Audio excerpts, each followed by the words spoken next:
असेल किंवा मुख्यमंत्र्यांना देखील लक्ष केलं जात आहे? बदलापूरची घटना निषेधार्ह आहे, निंदनीय आहे, महाराष्ट्राला शोभणारी नाही, संस्कृतीला शोभणारी नाही. आम्हा सर्व लोकांना विचारमंथन करावं लागेल अशी घटना आहे आणि आपण ते करतोच आहे.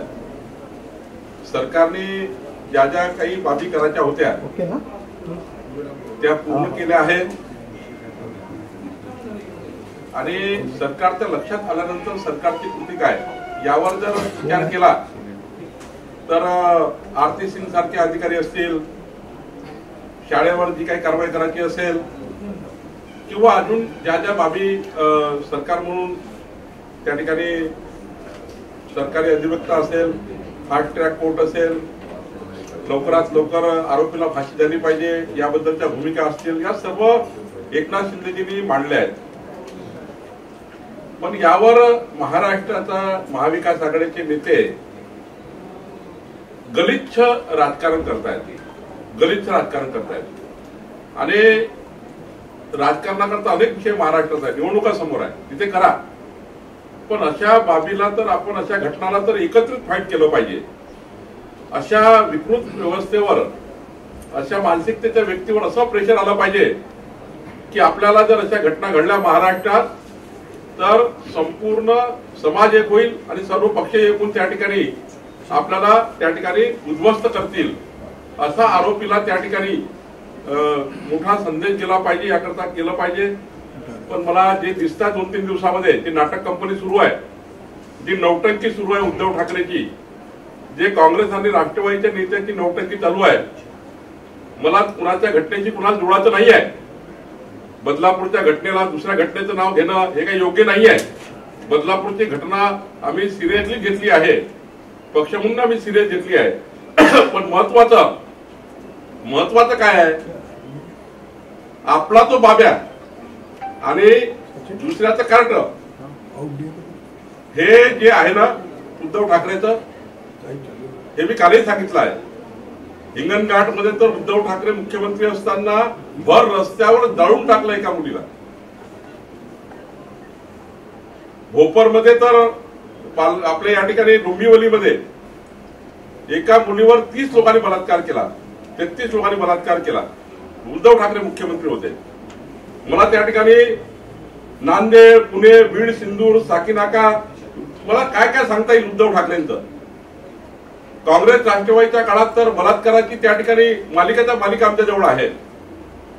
आणि मग स्वतःच न बघता केवळ राजकारणाकरता निवडणुका डोळ्यासमोर ठेवून महाराष्ट्र पेटवण्याचं जे काम चालू आहे, महाराष्ट्रात मला आठवतं की शरद पवार साहेब असे बोलले होते की मणिपूर सारखं महाराष्ट्र होईल, मणिपूर सारखं महाराष्ट्र होईल, हे पवार साहेब बोलले होते.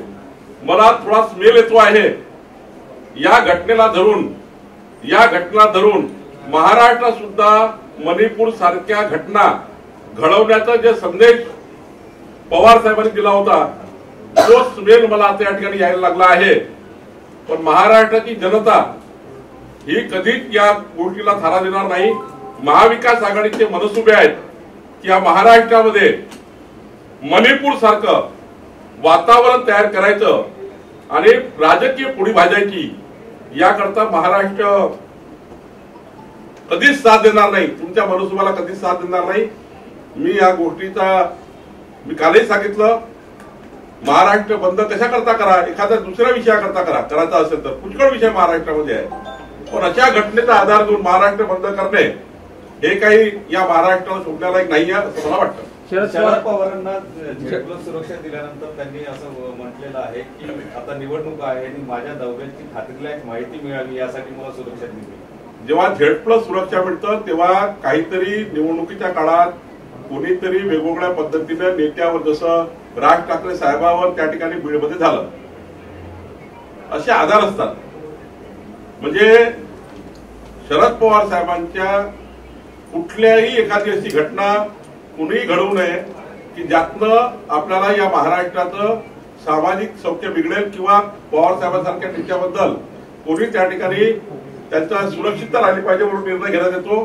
कारण महाराष्ट्रात काही लोक नेत्यांना अळवाळवी करतात आहे, कांदे फेकतात आहे, सुपारी फेकतात आहे, हे जे महाराष्ट्राला वळण लागलेलं आहे काही काळापासून, या ठिकाणी काही सरकारला सेन्स आहे, तुम्हाला वाटतं त्यानुसार केलं असेल.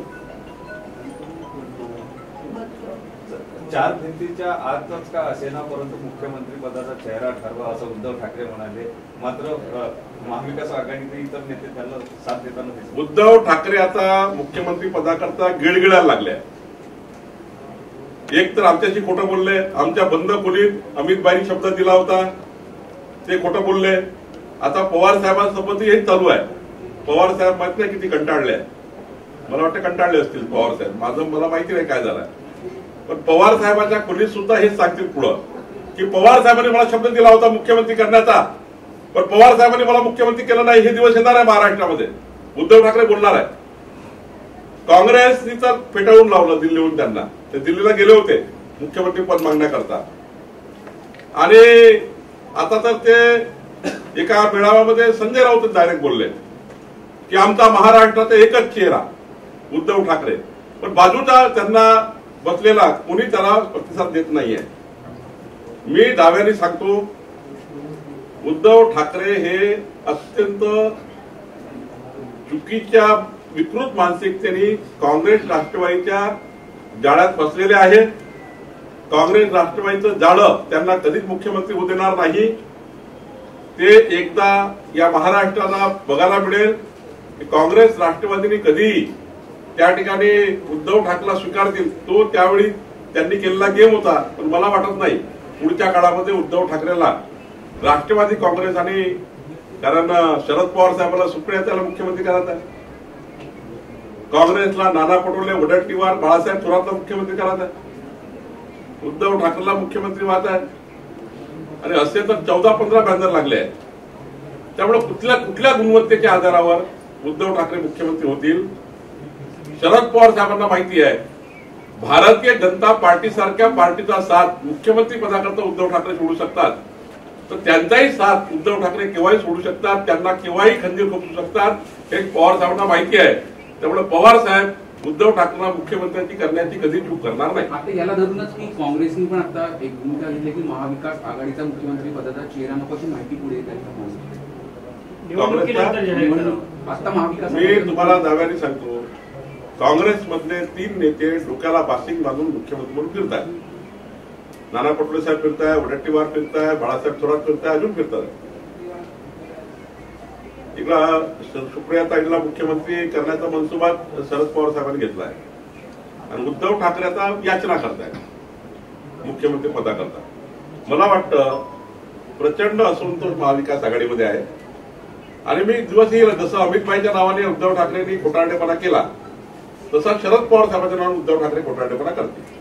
17 कारखान्यांना 2265 कोटीचं वितरण होणार होतं. महायुती सरकारकडून खरं तर कर्ज दिलं जाणार होतं, त्याला कोर्टाने रोख लावलेला आहे. अशा पद्धतीचं कर्ज देऊ नये. आता कोर्टाने काय म्हटलं याबद्दल मला माहिती नाही, पण सरकारची प्रामाणिक भूमिका असतं की साखर कारखान्यामध्ये कारखाने टिकले तर शेतकरी टिकतील, कारखाने टिकले तर ऊस उत्पादक शेतकरी टिकतील, यावर सरकार निर्णय घेत असतं.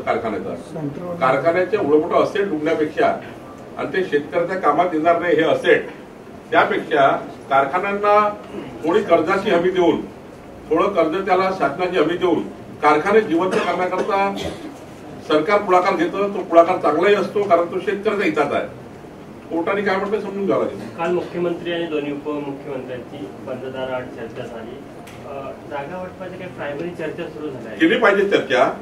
भाजपाची मागणी आहे की 3ही नेत्यांनी बसून तातडीनं या पुढच्या 7 दिवसात चर्चा बंद केली पाहिजे, पूर्ण केली पाहिजे.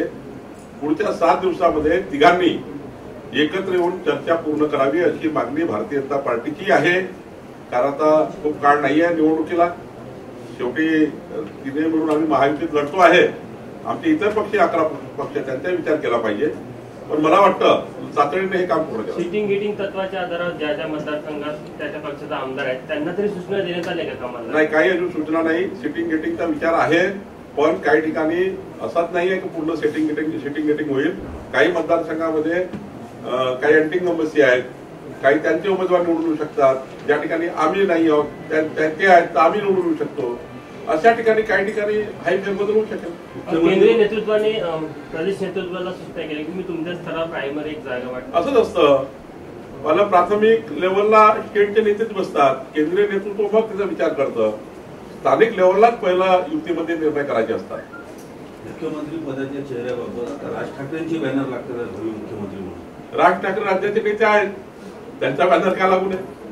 राज ठाकरे का आपल्या पक्षाचे नेते आहेत, त्यांचा बॅनर लागला तर काय त्यांना मला.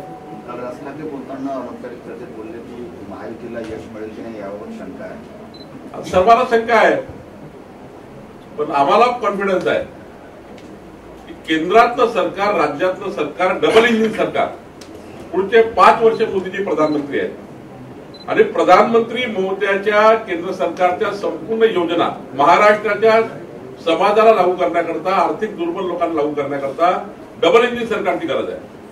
उद्या जर चुकीनं महाविकास आघाडीचं सरकार आलं तर सर्व योजना बंद करतील. महायुतीला मत देणं म्हणजे केंद्रातल्या राज्यातल्या संपूर्ण योजना सुरू ठेवणे आणि महाविकास आघाडीला मत देणं म्हणजे संपूर्ण योजना बंद करणे. हे जनतेला कळलंय, लोकसभेतही कळलंय जनतेला. आता लोकसभेत झालेली चूक आहे. जनता कन्फ्युज झाली होती, जनतेला कन्फ्युज करण्यात आलं, ते झालं. पण मला आता माहिती आहे लोक हा कधी विचार करणार नाही. केंद्र आणि राज्य सरकार, महायुती सरकारच महाराष्ट्राला पुढे नेऊ शकतं, महाराष्ट्राच्या जनतेला पुढे नेऊ शकते. जनतेला माहिती झालं. समरजित गाडगेंचा राष्ट्रवादीचा प्रवेश निश्चित मानला जातो. जयंत पाटील आज त्यासाठी तिकडे जातात. हा, महायुतीमध्ये ही सीट आता तिथे अजितदादाकडे आहे आणि समरजित गाडगेंना विधानसभा लढायची आहे. ती भाजप लढू शकणार नाही, ती शंका त्यांना आहे. त्यामुळे ते पक्ष सोडण्याचा विचार करताय. ती बातमी माझ्याकडे आली आहे. त्यांना लढायचंच आहे तर कोण थांबवणार? हर्षवर्धन पाटलांनी सुद्धा शरद पवार नाही, मी सांगतो की महायुतीमध्ये ज्या सीट राष्ट्रवादीकडे गेल्या त्या ठिकाणी भारतीय जनता पार्टीचे मागच्या वेळी लढलेले आमचे नेते, त्यांना थांबायचं नाहीये विधानसभेमध्ये. शेवटी त्यांनी थांबावं अशी आमची त्यांना विनंती आहे, सूचना आहे. पण त्यांनी जर विचार केला तर आम्ही त्यांना काही थांबवू शकत नाही. असे अनेक आता महाविकास आघाडीचे नेते आहेत जे तिकडनं आमच्याकडे येणार आहे. याचा अर्थ असा नाही की त्यांना तिकिटा मिळतील किंवा काही मिळतील. माझं असं म्हणणं आहे की थोडा संयम ठेवला तर पक्ष काही निर्णय करेल. एबीपी माझा, उघडा डोळे बघा नीट.